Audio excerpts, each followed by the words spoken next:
So I finished this whole video just for me to realize that my sound was not recording.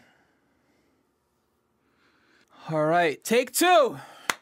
What is going on, people? It is your boy Temp, and I have here with me my brand new camera. So I have been pondering for quite some time if I should get a new camera and which camera I would get, and I finally decided to bite the bullet and get this camera because I deserve nice things too. So I went out and I bought myself a Blackmagic Pocket Cinema camera 6K Pro.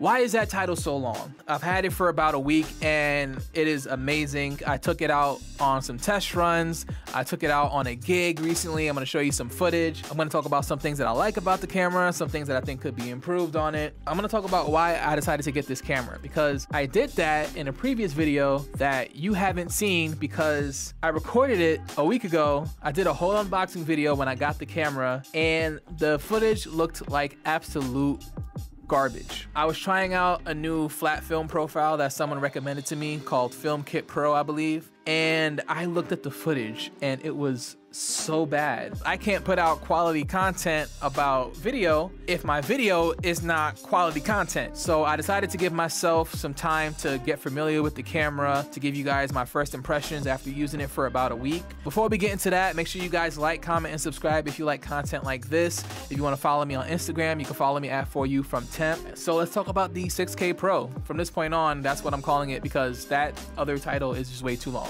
Okay, so one of the biggest things about this camera is in the name itself, 6K Pro, and that is the fact that this camera can shoot in 6K. I'm not gonna be using 6K, at least not now. Maybe in the future I will. I'm cool with just using 4K, honestly. All of the stuff that I shoot on my M50 has been 1080p, believe it or not. But I wanted to bump up the quality. I wanted to bump up the production value. So the fact that this can shoot proper 4K and even go up to 6K, definitely a plus. Also with this camera is the flexibility with the codecs, because you can shoot in RAW on this camera, or you can shoot in ProRes, which is what I shoot in because I edit in Final Cut Pro, and B-RAW doesn't necessarily play nice with Final Cut Pro. So this camera is a beast. I'm gonna say that right off the bat. Coming from my Canon M50, first of all, the size difference. This camera is huge compared to my M50 mirrorless camera. It definitely has a bit of a weird form factor, but I do like it. It feels like it's pretty well built, even though it's not made out of metal. Speaking of metal, I do have a 6K Pro camera cage made by Smallrig on this camera. And I do like this cage. It gives me a lot of mounting points. I've added some NATO rails, one on the top here, one on the side here. Talking about the camera itself, so when I was deciding on a new camera, it was either gonna be this camera or I was gonna go the R5, R6 route by Canon. So one of the things that pushed me towards the Blackmagic camera is actually one of my lenses, which is the 18-35 Sigma lens, which I'm shooting on right now. So this lens is meant for crop sensor cameras, and the R5 and the R6 are full frame, so that lens would not have worked properly on those cameras. And I've really grown to like this lens a lot, even though this 24-70 is my new workhorse. There's a special place in my heart for the 18-35, and I'm gonna try and keep it for as long as I can. So I went with this camera, and ultimately I really like the features of this camera. One of the things that I really like are the built-in ND filters. If you press these buttons right here, you can get 2, 4, and 6 stops of ND without having to hassle with your circular one, going into your bag, finding the ring, screwing it on, and all that kind of stuff. Nice and easy, super quick. I also really like the fact that this camera has a built-in Canon EF mount, which means that all of my lenses can mount directly to this camera, and I don't have to get an adapter in order to connect it. That's one less point of error, one less piece that I have to add on, one less piece that I have to think about. Going towards the back here, let's talk about this screen right here. This is a 5-inch 1500 nit articulating screen. Now it tilts down and it tilts up, but it doesn't rotate around, but it does move a little bit. The other Blackmagic 6K and 4K cameras, the screen is fixed, so you can't move it. So if I'm using my M50, I would always have a monitor attached to it. The fact that this screen is this size and the fact that I don't really need my monitor sometimes, like I shot an ad today and I just used the built-in screen. I didn't have to take out my monitor, which is a plus.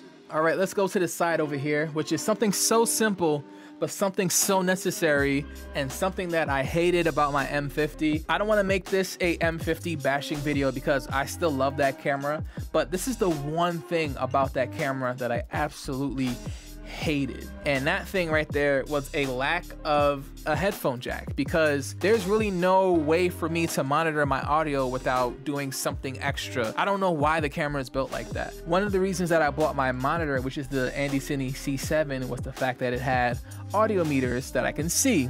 And I thought that if I just hooked up my camera to my monitor, if I just see my levels on the screen, I'll be fine, right?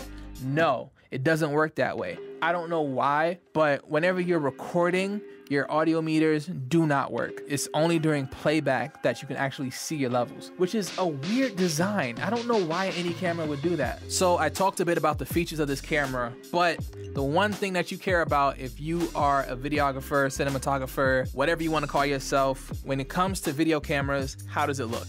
This thing looks amazing. There's just something about the picture quality of this camera that looks very filmic. It looks very cinematic, for lack of a better word. Yeah, I've taken this thing out. I've done some test footage outside, and I also took this out on a gig on Saturday. One of my friends hosts this game night called Cups N Convos, so I asked him if I could come through and just shoot some footage just to kind of see what the camera can do. So I get to the place and I realized that the lighting is terrible. So that was actually a good thing for me, because I really wanted to push this camera and see how well it works in low light situations. So I opened up my f-stop. I really had my ISO cranked. Like, the lowest that I can go was 8,000.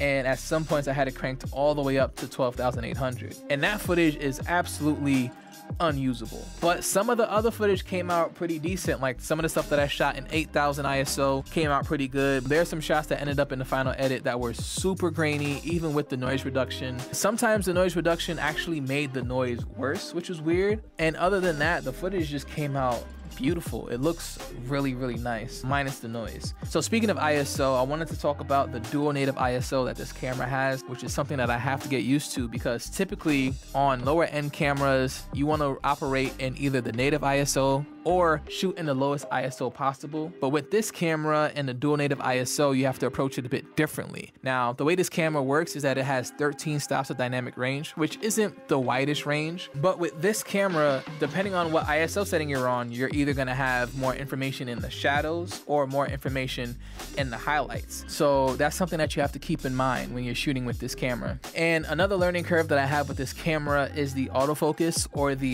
lack thereof. So this camera does have autofocus technically, but it's not continuous. But I feel like if you do want to improve your skills as a filmmaker, using manual focus is one of those things that's going to help you out. Because if you plan on getting into the bigger cinema cameras, a lot of those cameras are fully manual. So I figured I might as well start getting my practice in now before I start working with those cameras. So other than the low light performance, the manual focus, and oh yeah, the battery life, other than those things, I can't really think about anything else that I would improve on when it comes to this camera. Again, it's only been a week, but I'm really happy with the quality, and I'm really looking forward to shooting more things with this camera. So if you guys have any 6K Pro content you want me to talk about or do on this channel, please feel free to hit me up in the comments. And that is it for this video. If you guys enjoyed this content, please be sure to like, comment, and subscribe. And if you guys want to follow me on Instagram, again, my handle is @4U from Temp.